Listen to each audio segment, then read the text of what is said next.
Today in this video, we will be talking about new leaks for car dealership Tycoon.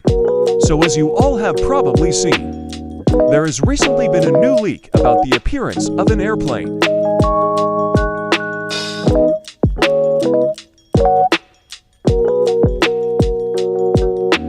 Some of you guys may be thinking, what could this mean? Using the research gathered from this leak, it seems we will be getting a map expansion with some new above-ground vehicles. So this could mean very big news for the game.